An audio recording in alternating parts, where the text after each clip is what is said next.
오늘 우리에게 주시는 하나님의 말씀은 마태복음 20장입니다. 마태복음 20장 20절부터 28절까지입니다. 신약성경 마태복음 20장 20절부터 28절까지의 말씀이 되겠습니다. 페이지로는 34페이지입니다. 마태복음 20장 20절부터 28절입니다.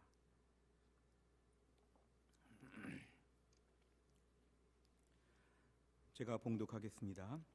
그때에 세베대의 아들의 어머니가 그 아들들을 데리고 예수께 와서 절하며 무엇을 구하니 예수께서 이르시되 무엇을 원하느냐 이르되 나의 이 두 아들을 주의 나라에서 하나는 주의 우편에 하나는 주의 좌편에 앉게 명하소서. 예수께서 대답하여 이르시되 너희는 너희가 구하는 것을 알지 못하는도다. 내가 마시려는 잔을 너희가 마실 수 있느냐? 그들이 말하되 할 수 있나이다. 이르시되 너희가 과연 내 잔을 마시려니와 내 좌우편에 앉는 것은 내가 주는 것이 아니라 내 아버지께서 누구를 위하여 예비하셨든지 그들이 얻을 것이니라.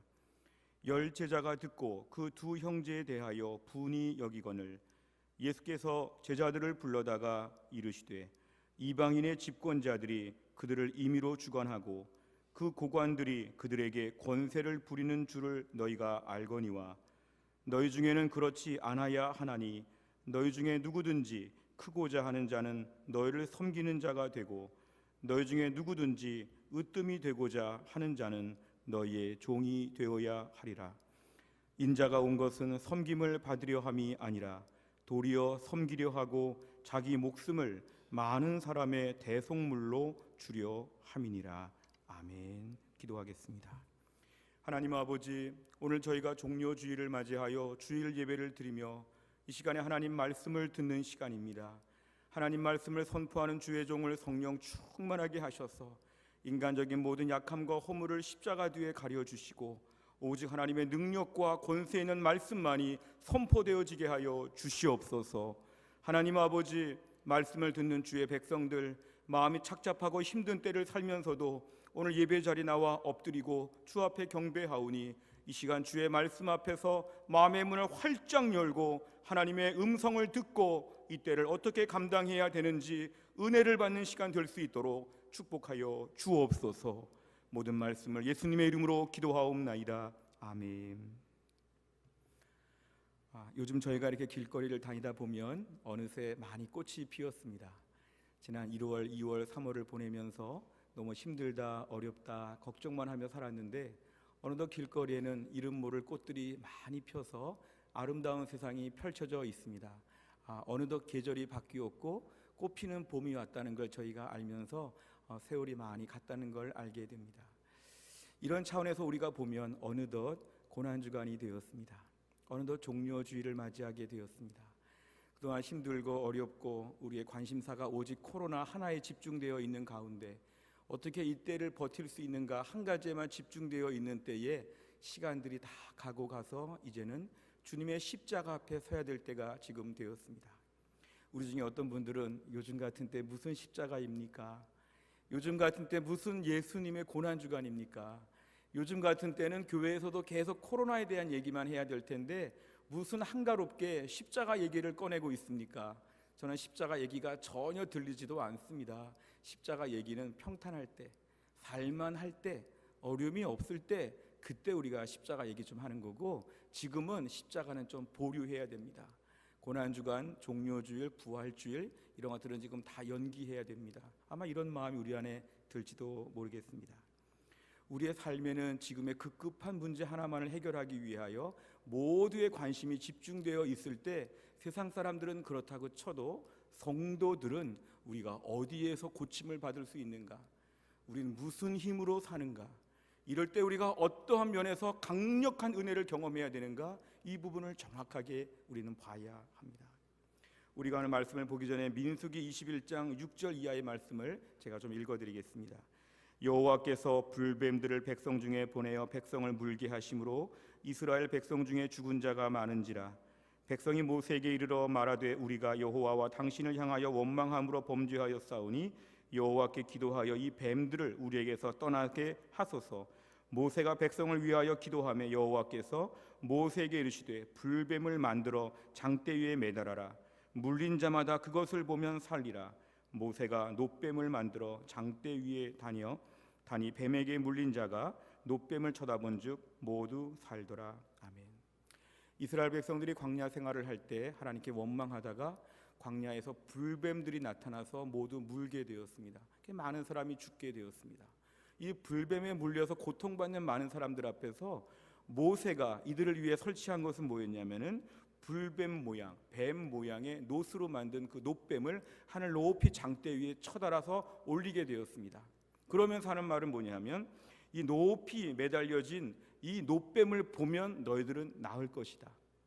놋뱀을 보면 나을 것이다. 많은 사람들은 지금 뱀에게 물렸으니까 해독제를 줘야지 어떻게 놋뱀을 보면 낫는다는 이런 미신적인 이야기를 우리에게 할까? 모세는 너무 이상하다. 나는 절대로 놋뱀을 안 봐. 이런 사람들은 다 죽었습니다. 하지만 모세의 말을 듣고 우리 놋뱀 한번 쳐다보자. 놋뱀 한번 바라보자. 이런 사람들은 놋뱀을 바라봤는데 그것만으로 기적같이 불뱀에게 물린 게 다 낫게 되었다는 것입니다. 우리가 성경을 보면 요한복음에서 예수님은 예수님 자신을 놋뱀이라고 말씀하십니다. 모세가 광야에서 뱀을 든 것처럼 인자도 십자가에 높이 매달려 계신다. 예수님이 우리에게 오늘 참된 구원을 유일하게 주신다는 것입니다. 우리가 오늘 생각 가운데서 이 시대에 코로나 백신을 누가 만들까? 언제 약이 나올까? 언제 코로나의 안전지대에 살아볼까? 이런 식의 마음을 가지고 온통 관심을 여기에 집중할 것이 아니라 이 시대 가운데 마치 불뱀에게 물린 것처럼 다 죽어가고 아파하고 힘들어하는 때에 우리가 살 수 있는 생명의 길은 뭐냐 하면 놋뱀이신, 높이 매달리신 예수 그리스도를 바라보는 것입니다. 이런 마음의 여유가 없더라도 오늘 말씀 잘 들으셔야 됩니다.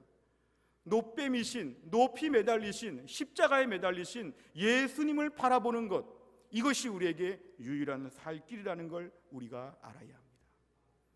요즘 팬데믹이라고 하여서 전 세계적인 이 모든 질병 가운데 그 선진국, 그 대단한 나라들이 지금 다 고생하고 있고 우왕좌왕하고 있습니다. 고통을 받는 사람들을 보면 얼마나 극심한 고통 중에 있는지 모릅니다. 전 세계 아비규환의 현장을 저희는 지금 뉴스를 통해서 매일매일 보고 있습니다. 너무 참혹하고 비참한 이런 모든 현실들 가운데 어찌 보면 이러한 모든 비참함의 최악의 극치가 뭐냐 하면 지옥의 형벌이지요. 이 땅의 수많은 고통들을 보면서 마치 우리는 더 의롭기 때문에 우린 좀 괜찮아서 이런 어려움을 겪지 않았다, 이런 것이 아니죠. 이 모든 어려움들을 볼 때 마지막에 우리에게 닥칠 지옥의 형벌, 마지막에 심판의 때는 얼마나 무서울까? 이 어려운 참혹한 고통을 저희는 겪으면서 더욱더 우리는 눈을 들어서 정신을 차려서 십자가 앞에 나아가야 한다는 것입니다. 코로나에 안 걸려도 우리 몇십 년 안에 다 죽지요. 코로나에 안 걸려도 다른 병에 걸리지요. 세상에 코로나 위에는 어려운 일이 하나도 없습니까?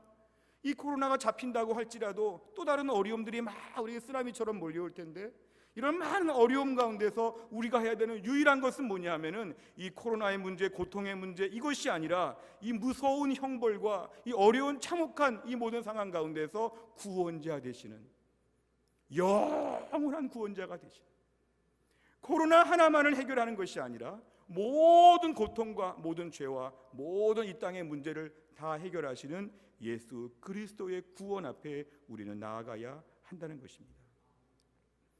우린 그동안의 신앙생활 하면서도 기독교를 너무 가볍게 볼 때가 많았습니다. 당신 왜 교회 다닙니까? 교회 가면 참 재밌어요. 당신 왜 교회 다닙니까? 교회 가면은 그냥 마음이 참 편안해요. 당신 왜 교회 다닙니까? 교회 가서 친구를 좀 사귀어요. 그냥 교회 갔다 오면은 좋고요. 안 갔다 오면 좀 꺼림칙하고 그냥 다녀오는 편이 좀 나은 것 같아요.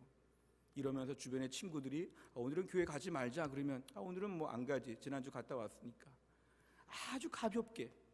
그리고 교회 안에서도 설교나 모든 교육이나 프로그램을 보면서도 좀 더 오락적인 요소가 없는가, 좀 더 인간적인 요소들이 없는가, 좀 더 우리를 위한 프로그램은 없는가? 좀 나를 위해서 뭔가 해줄 것이 없는가 교회는? 이러면서 우리는 너무 기독교를 아주 가볍게 기독교를 보았습니다. 그러다 보니까 오늘날 우리 기독교에서 핵심에 있는 십자가에 대한 것들은 많은 사람들이 외면합니다.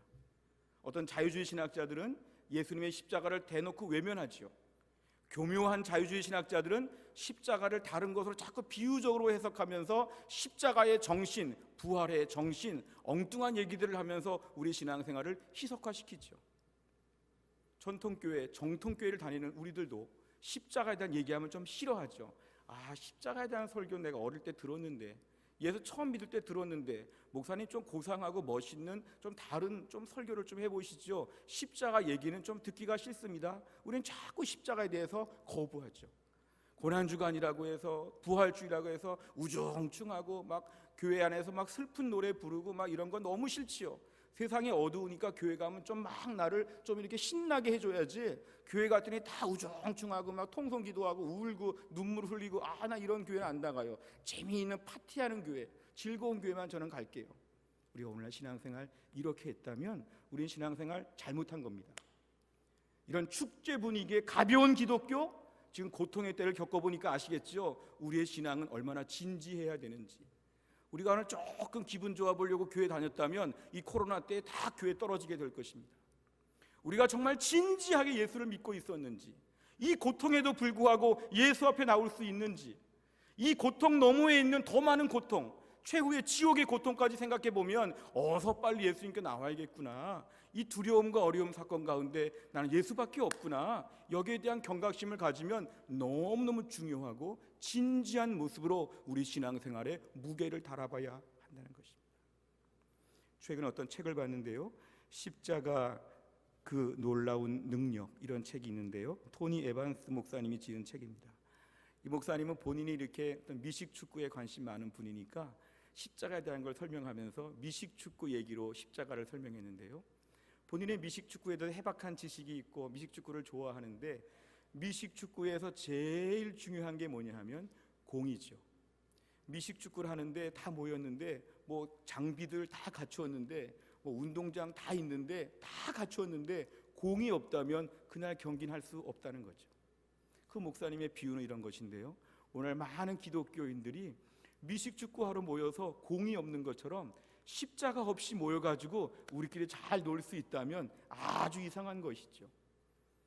오늘 나는 공도 없이 3시간 동안 놀았어. 아주 이상한 미식축구인 거죠.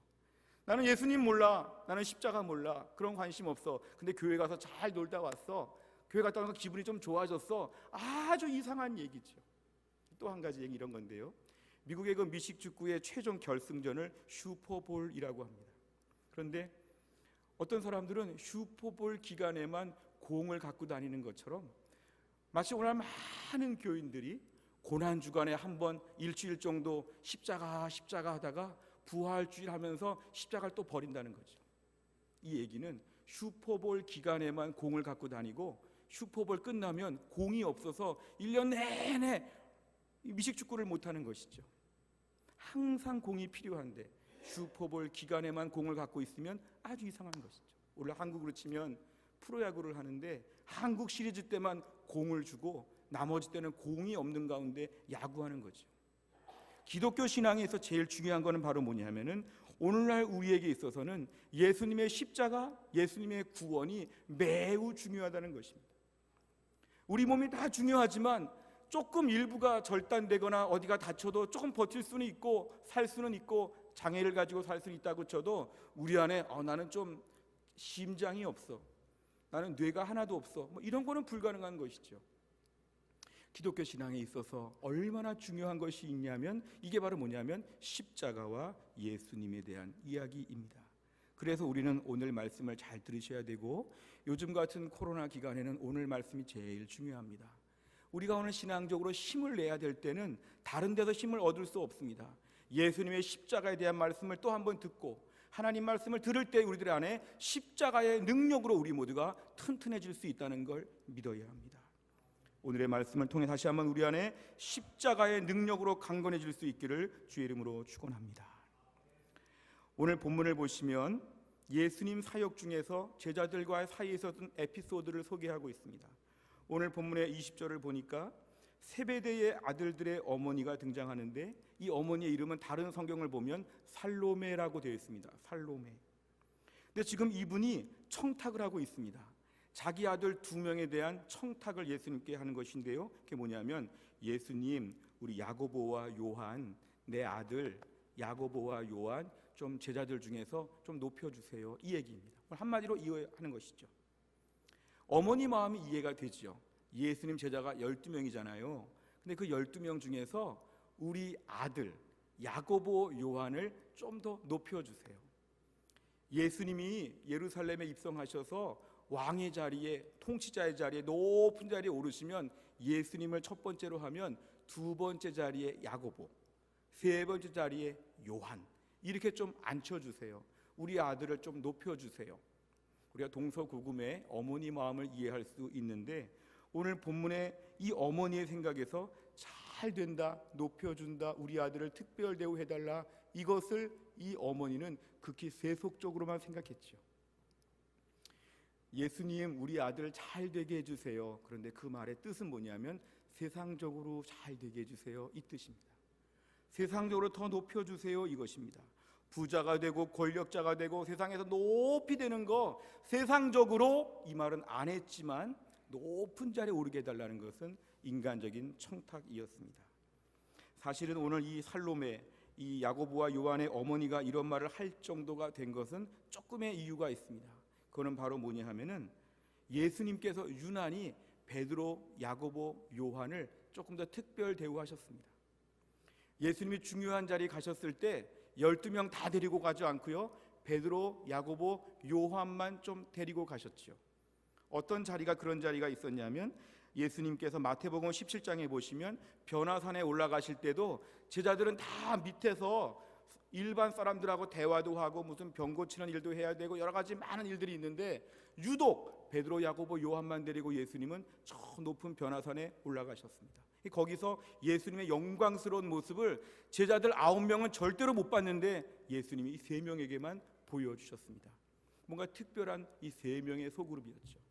또 한 가지, 예수님은 회당장 야이로의 딸이 거의 죽으려고 할 때 그 자리에도 마가복음 5장에 보면은 예수님이 그 방 안에 들어갈 때 베드로, 야고보, 요한만 방 안에 들어올 수 있도록 그렇게 하셨습니다.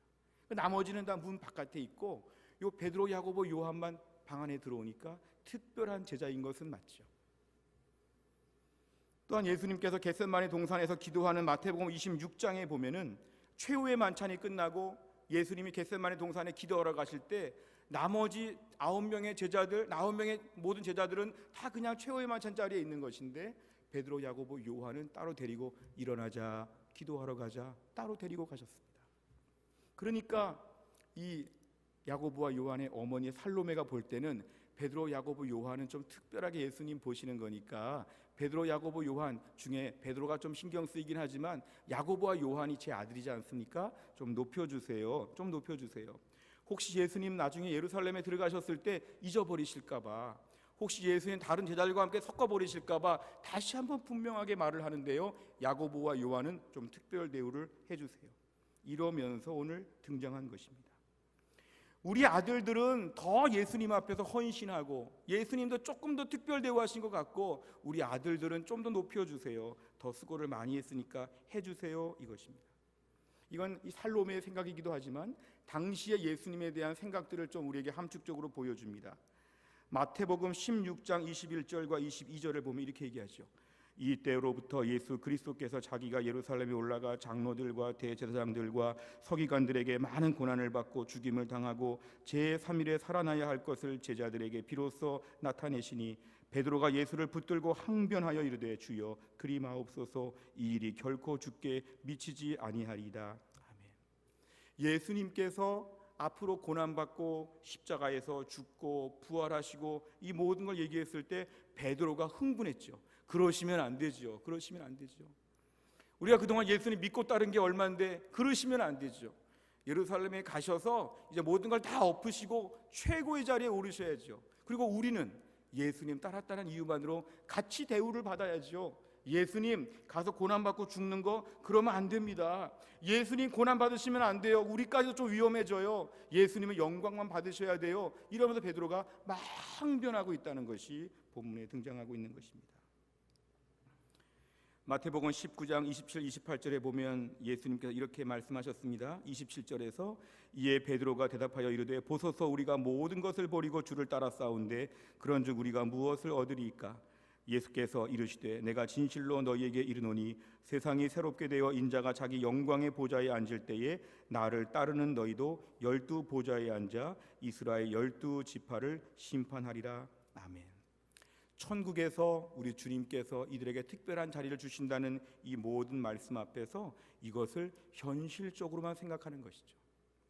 예수님의 제자들에게 주신다고 하는 모든 지위, 모든 이러한 것들을 현실적으로만 생각하니까 이 살로메가 볼 때는 이 모든 것들 앞에서 철저하게 뭐냐면 이 가운데서 우리 아들들이 그냥 똑같은 대우를 받으면 어떨까? 그리고 이 예수님이 현실적인 지금 뭔가 상급을 주신다고 했으니까 이 약속대로 우리 아들은 더 잘해 주십시오 이것입니다. 근데 오늘 본문에 재미있는 거는 24절입니다. 24절에 보면은 모든 제자가 그걸 다 들은 다음에 분이 여겼다고 이렇게 말씀하고 있습니다. 왜 분하게 여겼을까요?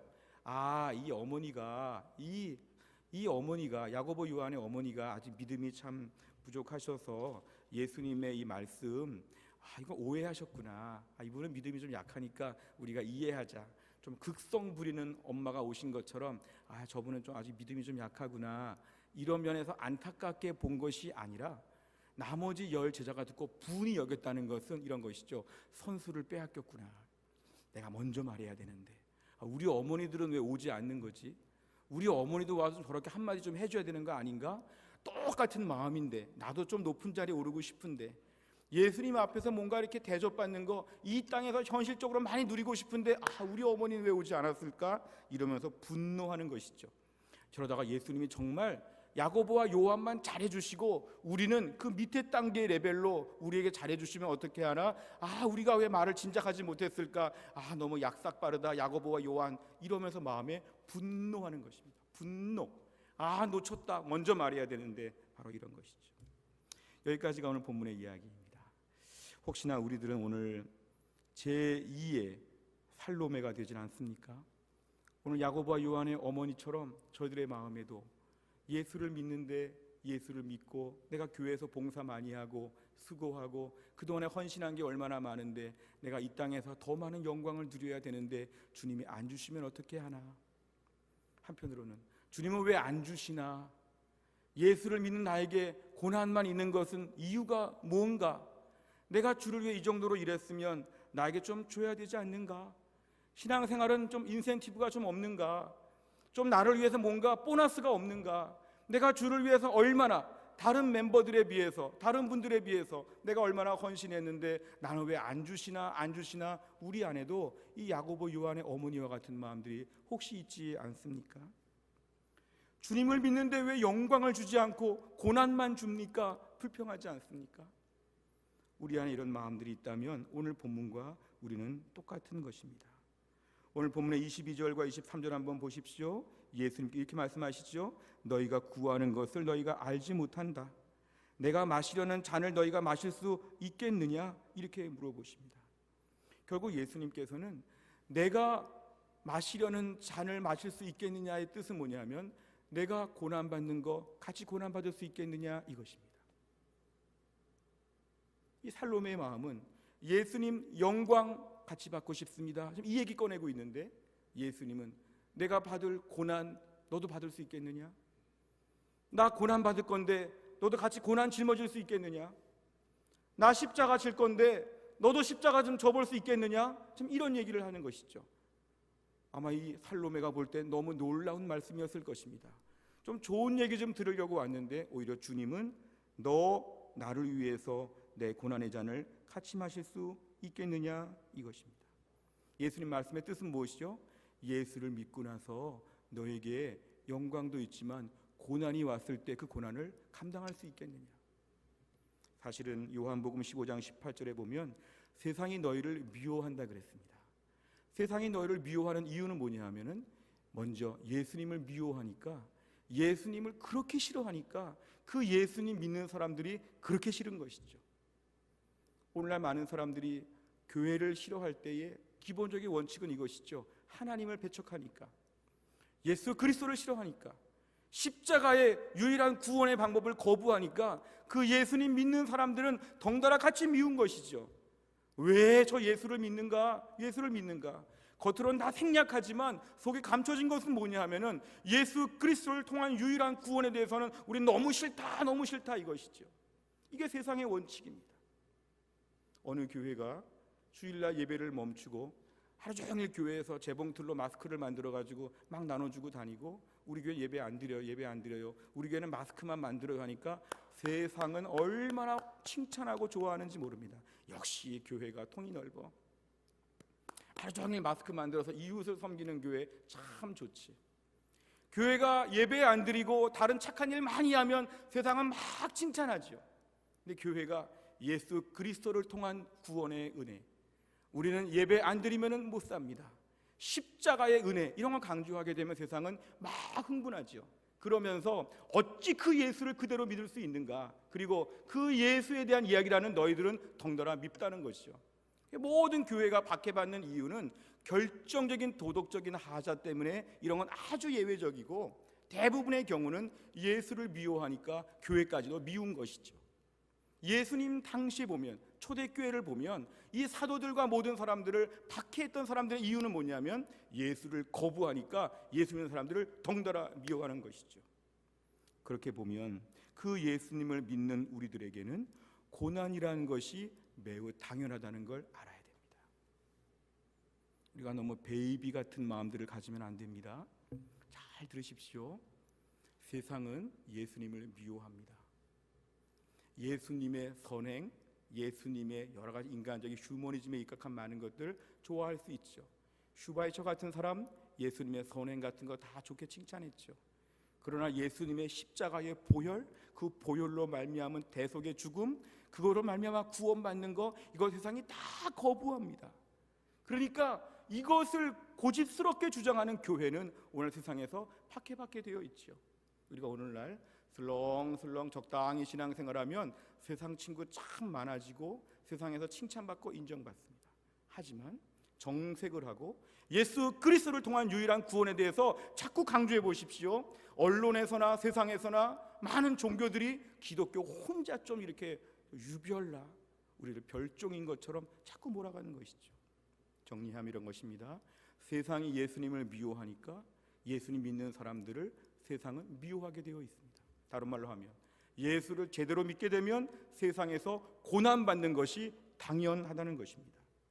오늘 실제로 사도행전 12장 1절부터 3절까지를 보면 그때에 헤롯 왕이 손을 들어 교회 중에서 몇 사람을 헤아려 하여 요한의 형제 야고보를 칼로 죽이니, 유대인들이 이 일을 기뻐하는 것을 보고 베드로도 잡으려 할 때 무교절 기간이라. 2절 한번 보여주세요.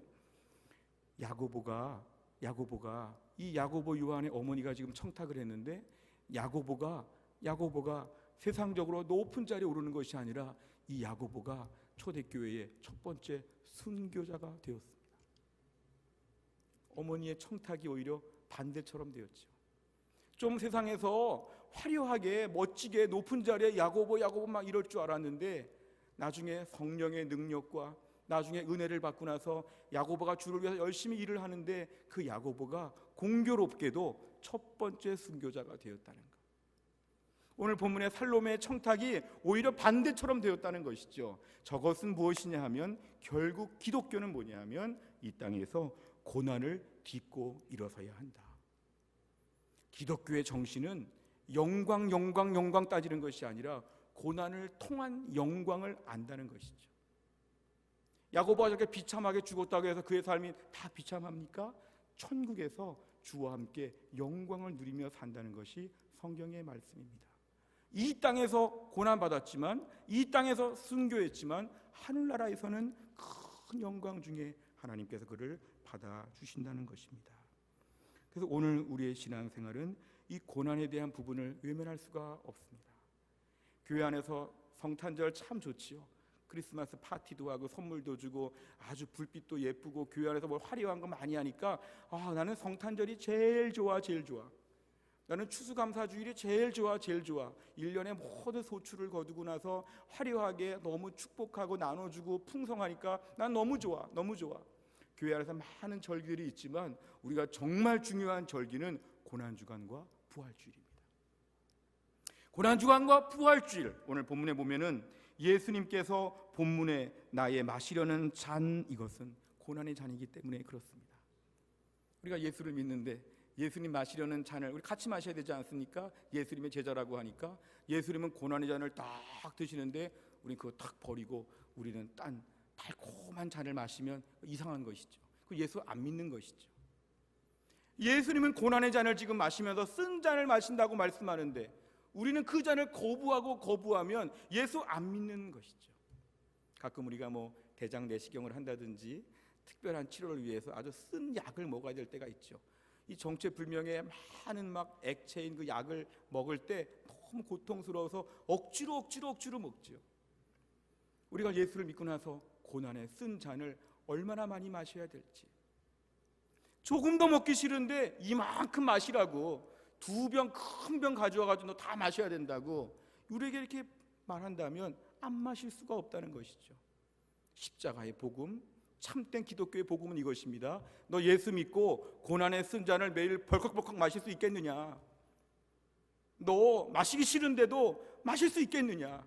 왜냐하면 예수님 마셨으니까 따라서 마셔야 되지 않겠느냐? 너 마시겠느냐? 안 마시겠느냐? 이것이 우리에게 진짜 믿음을 물어보는 하나님의 체크입니다. 실제로 예수님 보면 마태복음 26장 39절에서 예수님 겟세마네 동산에서 기도하시죠. 주여, 이 잔을 내게서 지나가게 하옵소서.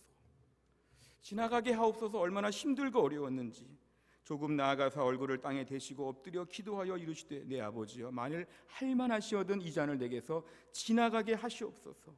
예수님은 이 힘들고 쓴 잔을 예수님은 다 마셨다는 것입니다. 그렇게 보면 오늘 우리도 이 잔을 같이 마셔야 됩니다. 우리 인생에서 얼마나 앞으로 마셔야 될 고난의 쓴 잔이 많은지 아무도 모릅니다. 흔히 우리 생각에 예수를 잘 믿으면 고난의 쓴 잔을 피하지 않을까? 예수를 대충 믿다가 고난 받으니까 잘 믿으면 고난이 없지 않을까? 성경은 반대입니다. 예수를 잘 믿을수록 고난의 쓴 잔은 더 많습니다. 교회 안에서도요, 믿음으로 열심히 살아보는 사람들에게 핍박과 시련이 많습니다. 교회 생활 대충 교양 있게 대충 하시는 분들은 별 고난도 모르죠. 근데 교회에 훅 들어와가지고 봉사하죠.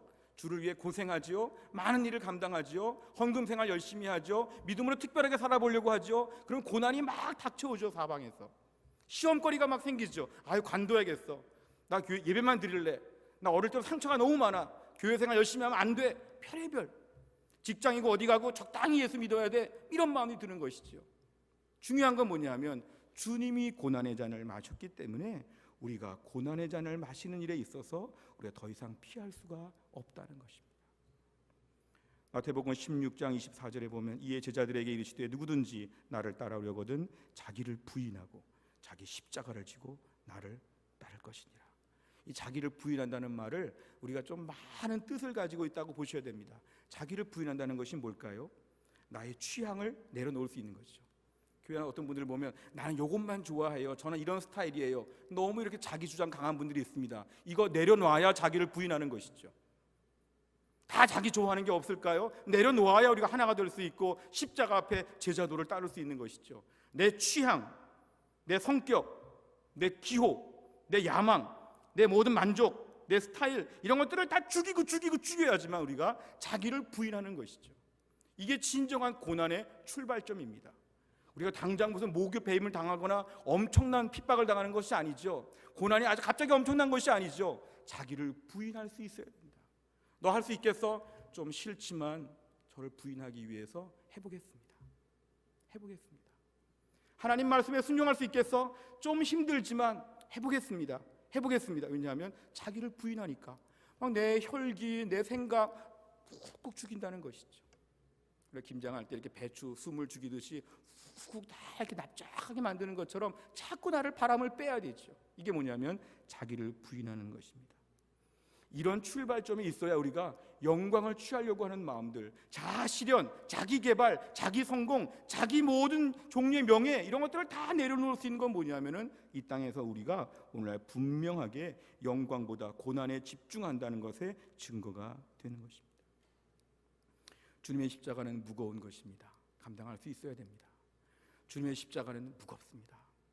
우리가 오늘 나갈 때도 무거운 가방들 들기 싫어하고, 옷에도 무거운 거 들기 싫어하고 가볍게 다니길 좋아하죠. 산책하는 것처럼 가볍게 다니길 좋아하죠. 기독교 신앙은 산보하듯이 가볍게 맨몸으로 아주 간편한 옷차림으로 어디 나갔다 오는 것처럼, 기독교는 그런 게 아니라 기독교는 무거운 가방들을 들고 다녀야 돼요. 배낭도 매야 되고요, 양손에 가방도 들어야 되고요, 또 무거운 걸 질질 끌고 다녀야 되고요. 기독교는 기본적으로 무거운 것입니다. 이 무거운 거 싫으니까 많은 사람들이 중간에 배신하죠. 걸핏하면 예수님을 떠나죠. 걸핏하면 교회를 떠나죠. 왜냐하면 무거우니까. 난 무거운 건 싫다는 것이죠. 나는 간편한 게 좋아요. 간편한 게 좋아요. 비행기에서도 그냥 화물칸에 다 집어넣고 나는 맨몸으로 그냥 길에 타겠어요. 이런 것이죠. 기독교 신앙은 무거운 것입니다. 무거운 것 싫어하고 간편한 것 추구하는 세상 가운데서 우리가 오늘도 내 모든 것들을 다 내려놓는 것이 바로 뭐냐면 고난의 출발점이죠. 우리가 오늘 예수님의 십자가 고난을 생각해 볼 때 제일 중요한 것은 바로 이것입니다. 주님, 세상에서 우리가 자꾸만 편의적으로 생각하는 것들을 내려놓게 하여 주시옵소서. 우리가 온라인 예배를 몇 주 드리니까 온라인 예배가 참 편하다 이럴 수 있지만, 다시 모여 예배하는 영광을 제가 생각한다고 하면 간편함이 앞서지 않아야 됩니다. 어떻게 편하게 예수 믿을 수 있을까? 이쪽으로 막 아이디어가 난다면 우리의 신앙생활은 잘못되는 것입니다. 주님께 책망받을 것입니다. 번거롭더라도 신앙적으로 옳은 게 무엇일까? 이것이죠. 주님이 기뻐하시는 게 무엇일까? 여기에 저희가 집중하는 것이 필요합니다. 고린도전서 15장 19절에 보면은 만일 그리스도 안에서 우리가 바라는 것이 다만 이 세상의 삶뿐이면 모든 사람 가운데 더욱 불쌍한 자이리라. 예수를 믿고 나서 고난이 있고 힘든 일이 있는데, 이런 거 없으려고 예수 믿었는데, 이런 거 피해 보려고 예수 믿었는데 여기 와 보니까 더 힘든 일이 많네, 길을 잘못 들었네, 낭패를 본다는 것이죠. 제일 불쌍한 사람이 뭐냐 하면은 이 세상에서 예수 믿고 한번 일확천금을 꿈꾸고 한번 명예, 성공, 야망, 꿈을 이뤄보려고 했는데 예수 믿고 나서 고난의 쓴 잔을 마시겠느냐, 이거 길을 잘못 들었네, 오늘 제가 집을 잘못 찾아왔어요, 이렇게 된다는 것이죠. 우리의 진짜 신앙은 바로 뭐냐면 주여 힘들고 어려워도 이 땅에서 고난을 감당하는 신실한 믿음의 사람 되게 하여 주시옵소서. 이런 각오를 해야 합니다. 베드로전서 5장 10절에 봐도 모든 은혜의 하나님 곧 그리스도 안에서 너희를 부르사 자기의 영원한 영광에 들어가게 하신 이가 잠깐 고난을 받은 너희를, 보십시오, 잠깐 고난을 당한 너희를. 이 고난이라고 하는 것이 우리에게는 마치 무슨 집의 문과 같은 것이지요. 영광 하는데 그 영광의 그 집에 들어가는 문이 고난이라는 것이죠. 이 고난을 통과해야 그 집에 들어갈 수 있는 거예요. 우리 신앙생활하면서 야고보도 마찬가지였죠. 야고보 비참하게 순교하고 죽었는데 그의 모든 영광은 어디에 있냐면 고난을 통과한 다음에 영광을 누리게 되었다는 것입니다. 우리가 오늘날 고난이란 문을 다 없애버리고 그냥 영광 추구했던 우리 신앙생활은 우리를 가볍게 만들고, 우리 신앙생활을 싸구려로 만들고, 우리 신앙생활을 세상에서의 다른 모든 종교나 다른 것과 비슷하게 우리를 아주 싸구려 취급하는 무서운 것입니다. 중요한 것은 주님, 오늘도 내가 고난의 길에 있어서 이 고난 가운데 믿음을 감당하게 하여 주시옵소서. 주님이 고난의 쓴 잔을 마셨다면 주여 저도 한 잔 마시겠습니다. 주님이 고난주간에 고난받은 거 생각하니까 이번 고난주간에 나도 좀 고난같이 좀 생각해보면서 믿음으로 살아보겠습니다. 이런 믿음의 결단이 우리에게는 분명해져야 한다는 것입니다. 예수님이 고난을 많이 겪으셨다면 우리도 그 남은 고난을 다 감당할 수 있는 믿음의 사람이 되겠다고 이번 한 주간 동안 저희는 각오해야 합니다. 요즘 같은 코로나 시대에 세상에 많은 어려움들이 있습니다. 이 병에 걸려서 어려운 분들도 있고, 이 병으로 인해서 경제적으로 너무 어려운 가정들도 있고, 이 병 때문에 삶이 지금 다 뒤죽박죽 되어가지고 세상이 온통 이상해버려서 너무도 적응이 안 되는, 그래서 외국 생활하는 것처럼 저희들 안에는 답답한 마음들이 참 많습니다. 이럴 때 우리에게 제일 중요한 것은 주님, 이 때에 제가 주님의 고난을 감당하게 하여 주옵소서. 이때 고난은 무엇일까요? 힘들고 어려워도 믿음을 지키게 하여 주옵소서. 교회 나오기 어렵고 성경 보기 어렵고 하나님 말씀대로 순종하기 어려울 때 이때에 한번 순종하게 하여 주시옵소서. 우리 주변에서 우리를 보면서 당신 예수 믿는데 왜 이렇게 몸이 아파? 예수 믿는데 왜 이렇게 가난해? 예수 믿는데 왜 이렇게 힘들어? 이런 말을 들을 때 우리는 내가 뭘 잘못했나? 이런 마음 가지면 안 됩니다. 우리 힘든 일이 없으려고 예수 믿은 게 아니었기 때문에 우리는 고난의 전문가가 되어야죠. 사람들은 기독교인들을 보면서 행복을 만드는 사람들, 행복의 전문가, 행복 컨설팅, 행복 카운셀러, 우리를 그렇게 보지만 우린 그런 사람들이 아니라 고난 극복 전문가입니다. 고난에 대한 부분이 오면 올 것이 왔구나 주여, 이때를 통해서 제 믿음을 견고하게 세워주실 걸 믿습니다. 이때를 통하여 진짜 성도로 만들어 주실 걸 믿습니다. 이때를 통하여 내가 또 다른 유익이 있을 걸 믿습니다. 이때를 통하여 내가 예수님의 고난에 동참하게 하시니 감사합니다. 믿음의 고백을 우리가 들을 수 있어야 한다는 것입니다. 고난에 대한 전문가가 되어야 합니다. 지금 힘들고 어려울 때 이 고비를 넘어갈 수 있어야 됩니다. 코로나 때 신앙생활 감당해야지만 코로나 이후에 앞으로 우리 남은 인생에 더 큰 어려움이 와도 믿음을 지킬 수 있습니다. 지금의 때는 어떤 때인가 하면은 이 고난을 말미암아 나의 믿음을 증명하게 하여 주시옵소서. 힘들고 어려운 일이 있을 때 왜 이런 어려움이 왔나? 이 코로나가 힘든가? 우리 이런 얘기할 때가 아니라 오히려 이 때를 통과하면서 신앙의 옥석을 가리게 하여 주시옵소서. 내가 정말 주님 앞에서 그동안에 막 허영심에 들떠서 신앙생활 설렁설렁 대충 했다면 이 고난의 때에 튼튼하게 하나님의 모든 이런 시기를 제가 믿음으로 감당하게 하여 주시옵소서. 우리 예수님 고난 받으셨으니까 저도 이 고난을 감당하게 하여 주시옵소서. 이렇게 주 앞에 나아가게 되면 이 때를 감당할 능력을 우리에게 허락하여 주실 것입니다. 자, 끝으로 이사야 53장 3절부터 6절까지의 말씀 읽어드리고 기도하겠습니다. 그는 멸시를 받아 사람들에게 버림받았으며 간고를 많이 겪었으며 질고를 아는 자라. 마치 사람들이 그에게서 얼굴을 가리는 것 같이 멸시를 당하였고 우리도 그를 귀히 여기지 아니하였도다.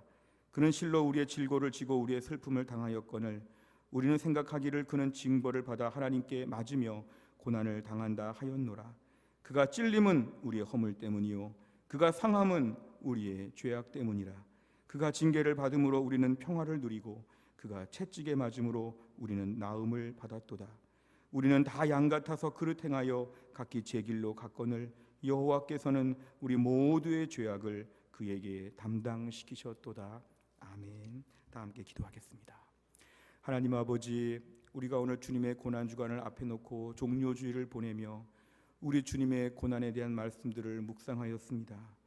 우리는 다 양 같아서 그릇 행하여 각기 제 길로 갔거늘 여호와께서는 우리 모두의 죄악을 예수님께 담당시키시고 십자가에 높이 매달리셔서 죽게 하셨습니다. 그 대속의 죽으심으로 우리가 구원을 받게 되었고 영생을 누리게 되었고 하나님의 친백성이 되었습니다. 하나님, 그동안 우리 인생 가운데 우리 신앙 가운데 십자가 다 잃어버리고 다른 데 마음을 다 빼앗기고 너무 가볍고 유쾌한 기독교, 십자가를 잊어버리는 기독교, 십자가 모르는 기독교에 대해서 우리가 마음에 관심을 드렸다면 이 고난 주간에 또한 코로나로 말미암아 더 힘들고 어려운 주간에 예수님의 십자가 앞에 더 머물게 하여 주옵소서. 우리 인생의 지금의 고난을 무겁다고 하지 않고 더 큰 무거움도 감당하겠다고 하는 주님의 십자가를 지는 믿음의 사람이 될 수 있도록 우리를 축복하여 주시옵소서. 하나님, 그동안에 우리 신앙생활 약한 부분이 많았습니다.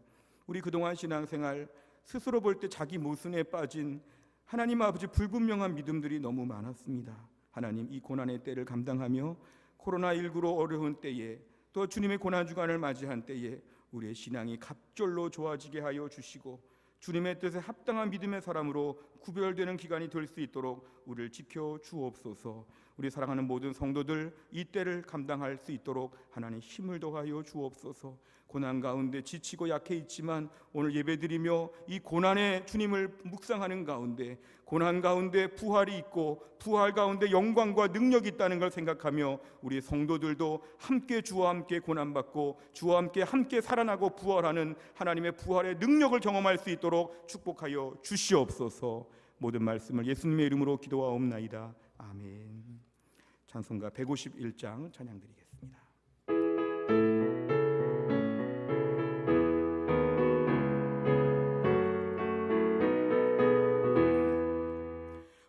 만왕의 왕 내 주께서 왜 고초당했나.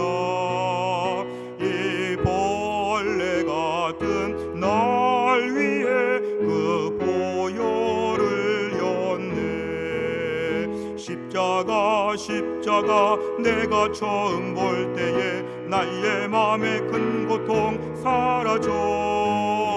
오늘 믿고서 내 눈 밝았네. 참 내 기쁨 영원하도다. 주 십자가 못 박힘은 속죄함 아닌가. 그 긍휼함과 그 은혜 말할 수 없도다. 십자가 내가 처음 볼 때에 나의 맘에 큰 고통 사라져. 오늘 믿고서 내 눈 밝았네. 참 내 기쁨 영원하도다. 늘으로도 그 큰 은혜 다 갚을 수 없네. 나 주님께 몸 바쳐서 주의 일 힘쓰리. 십자가 내가 처음 볼 때에 나의 맘에 큰 고통 사라져. 오늘 믿고서 내 눈 밝았네. 참 내 기쁨 영원하도다. 아멘. 헌금을 위해 기도하겠습니다. 하나님 아버지, 오늘 저희가 주 앞에 나와 예배를 드리며 하나님 앞에 귀한 예물을 바칩니다. 직접 나와서 예배를 드리지는 못해도 온라인 헌금을 통하여 우리의 마음을 다하여 주님 앞에 물질을 바치오니 이 물질을 하나님 받아 주시옵소서.